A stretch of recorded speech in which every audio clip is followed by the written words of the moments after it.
morning, multipliers. Good morning, Judah. It's Friday, It is Friday. our favorite day of the week, It is our favorite day. cause we get to go to the movies, and we love the movies. And today we're here with yet another movie review. What movie are we talking about today? Central Intelligence. Central Intelligence, starring Kevin James. No, Hart. Kevin Hart. Kevin James Hart. I almost said Kevin Costner. Kevin Hart. Dwayne Johnson. The Rock. Yep. And this movie basically, it's Dwayne Johnson's much like myself, the tubby dorky kid in school. Except unlike me, he becomes this ripped CIA guy. Did not do that after high school, and then hooks up with the coolest guy in school and ropes him into a CIA mission kind of thing, and all the craziness that you can assume ensues from that. I feel like this movie was very, very much like we've seen from other movies from Kevin Hart, i.e., Ride Along. The list goes on. Right. But what are your initial thoughts? Well, I think I would agree that it was very similar to other movies by him, but it did have a little bit of a twist. Mm-hmm. I don't know if that's spoiled. I mean, just leave it at that. We're probably good. Okay. Yeah, I felt like it was a lot like the other movies, but it also had a really fun theme to it. I feel like Kevin Hart, this is probably my favorite performance I've seen him in. He's been in bukus and bukus and bukus of stuff as of late, and by far, this was my favorite. Yeah. I feel like they did a really good job of balancing it and making it more realistic, taking this humor. My biggest complaint about movies like this and Ride Along and whatnot is that you see everything possible in the commercials. Yeah. And then so you get to the movie and you're like, oh, ha, ha, ha, ha, the whole way through the commercials. And then you get there and it's like, okay, I've already seen the movie like 40 times. Right. This one did a good job of really balancing that. I thought it was really funny. I thought the characters were pretty compelling. It was a one-dimensional, it was a standard comedy script. But even at that, I think it really did a good job of like making it come alive and having a lot of fun with it. Yeah, I agree. I enjoyed it. Definitely had a lot of laughs. On the negative side, I mean, I really liked Kevin Hart. Like I said, Dwayne Johnson was funny in the movie, but his character was a little bit much at times. I feel like they really put the stupid on him in some senses. There's part where he was like, wait, what? And his acting was not always as good as we've seen in other films. This one, Kevin Hart was actually pretty good. Kevin Hart really excelled. Yeah. I really liked him in this movie a lot. Yeah. I feel like they did a great job with him. But still, all in all, the story was good. It was funny. Kept you going the whole way through. I was never bored for a minute, which is not something I'd say like with Ride Along and movies like that. Right. Parental Guide, Judah. Parental Guide, lots of cussing. And then there was a couple of nudity. You see Dwayne Johnson's butt. Now, before anybody it was when he was a rather large individual in the movie for the most part. But other than that, there wasn't really any other sexual content than a few slight kisses, and those weren't even long. So there was nothing really sexually other than Dwayne Johnson's butt. There's obviously some violence, some blood and stuff like that, but nothing too graphic. Most is done in a comedic sense. So all in all, Judah, I think it was a good movie. What I'd say, not for a younger audience though. I'd say it's definitely primed more for your people our age, maybe a little bit younger, but not much. So, with that said, Judah, what are we gonna give it? 5.8. I was gonna say 6.0. I was gonna say probably 6. We'll be in the middle of 5.9. 5.9, I think, is a good place to meet with this. It's a fun movie, and I know it seems low, but it's pretty good for a comedy, I think. I mean, I'm not trying to rank it against movies like, Fury and stuff like that. Amazing movies like that, but I think it was a really, really good time. Fun comedy, fun time. Yeah. So. It's a good one to go to the movies for. Yep, absolutely. So, but that kind of does it for the review, guys. Let us know in the comments down below. Are you seeing Finding Nemo this weekend, or Finding Dory, I guess is it called? Now You See Me 2 is out. We haven't seen that yet. There's a host of them out right now. So what are you going to see? Let us know in the comments down below, and let us know your thoughts on this one, all right? And I guess, Judah, let's roll on into the focus. So I've been, after the other day, today in my quiet time, Judah, I was in 2 Kings.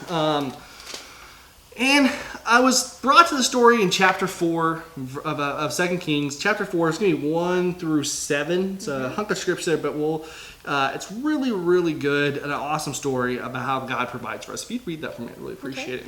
Now the wife of one of the sons of the prophets cried to Elisha, "Your servant, my husband, is dead, and you know that your servant feared the Lord, but the creditor has come to take my 2 children to be his slaves." And Elisha said to her, "What shall I do for you? Tell me, what have you in the house?" And she said, "Your servant has nothing in the house except for a jar of oil." Then he said, "Go outside, borrow vessels from all your neighbors, empty vessels and not too few. Then go in and shut the door behind yourself and your sons, and pour into all these vessels. And when one is full, set it aside." So she went in, from him and shut the door behind herself and her sons. And as she poured, they brought the vessels to her. When the vessels were full, she said to her son, "Bring another vessel." And he said to her, "There is not another." Then the oil stopped flowing. She came and told the man of God, and he said, "Go sell the oil and pay your debts, and you and your sons can live on the rest." So this is an amazing piece of scripture, and as we see here, this lady, her husband was a man of God. He died, and she comes to Elisha and says, "Elisha, they're going to take my kids. They're going to make them slaves because I can't pay this debt. My husbands are of our debt."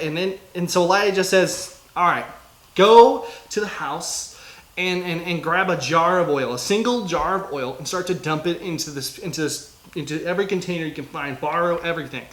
And she goes in and she begins to do this, and the oil just doesn't stop. This is all like when Jesus feeds the 5,000 or and stuff like that. So she sits there and she begins to dump it, and the oil just keeps coming and coming until she fills up every jar possible from a tiny jar of oil, and then she sells the proceeds to pay the debtor. It's an amazing thing. The reason I find this so cool is because, guys, sometimes things we're faced with, we feel like we have no chance of overcoming. Whether it be finances, things in life, goals, problems in our family situations, problems at work, I mean, whatever happens, there's things we feel like we are incapable of going about. I'm sure she felt that way too, and yet here is, not only is she faced with the possibility of like maybe losing like possessions, which those things you can replace, but now they're talking about taking your sons as slaves. That's the hardest thing. I mean, you can't replace that, obviously. Right. And yet you see God's provision. Her husband was a man of God, and he comes through for her. And I think when we look at this and we see what happens here, we see that in those times of trouble, first off, she had to do several steps along the way here. You look at it, and I don't want to get too much in like breaking it down, but it's that she has to send her sons, and she has to gather these things. Ask everyone in the neighborhood for these things. Bring these vessels to her. Then she also has the faith that she's going to start pouring this thing, and she's just like, okay, I'm going to pour this stuff in and see it.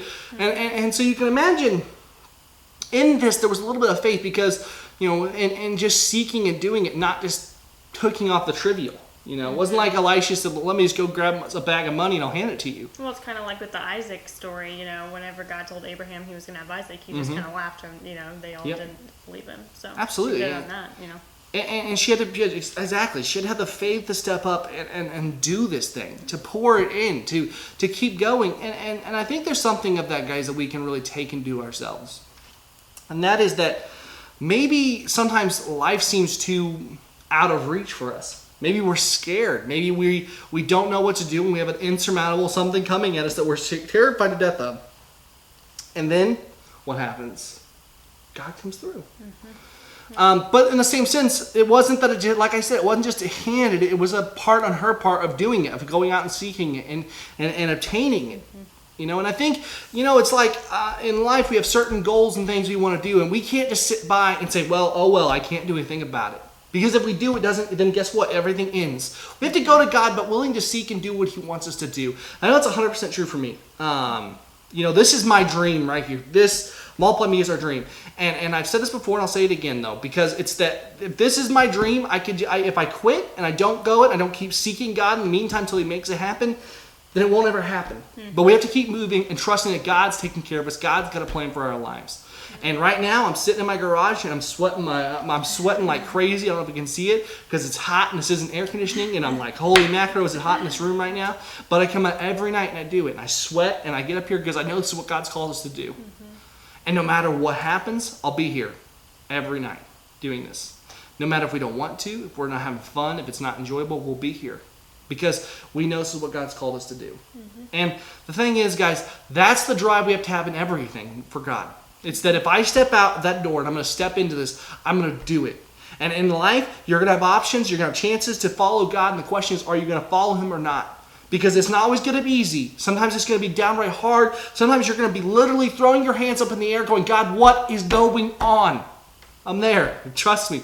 But then I know I have to trust God and keep going and keep fighting and fighting. Because Christians aren't called to be people who just passive let everything go by. We're fighters. We're people who stand up for what's right. We're people who fight whenever it's not easy. Who, when the enemy's knocking at our gate, we stand strong because we know our God is stronger. And there's actually a little bit. I think it was before actually.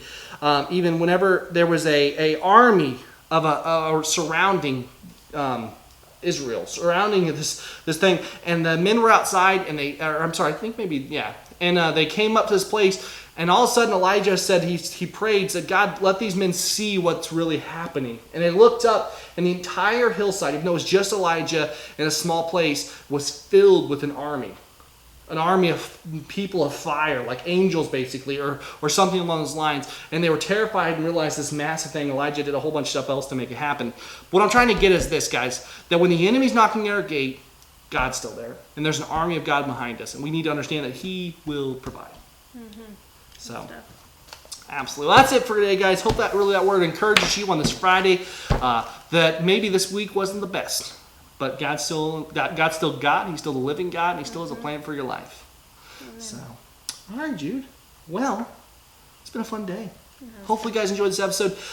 Please, guys, just speaking of God's provision and stuff, we do have our Patreon page down below linked. And if you guys would like to support us, it would mean the world to us. It helps us possibly buy things like to help us out here, i.e. maybe conditioning for art. No, we wouldn't actually use it for that at all. But, using it to do stuff to make this better and better for you guys, to help us provide, to reach people, to do advertisement, to get our stuff in front of more people. Stuff we just don't have the finances to do right now. And if you would feel willing and not obligated, but willing and led, that's where I'm looking for, Judah, to do that, we would really appreciate if you go to our Patreon page and think about supporting us with even $1 a month or something. I mean, it all helps, and something that would really encourage us and help us in making this the best thing we can, because we are on fire, we're ready to do it, and we're excited. So links in the description down below for that, guys. And if you have any questions for us, let us know in the comments down below also. So I guess as always, I'm Dan. And I'm Judah. God bless. And we'll see you next time. Bye-bye. Subscribe!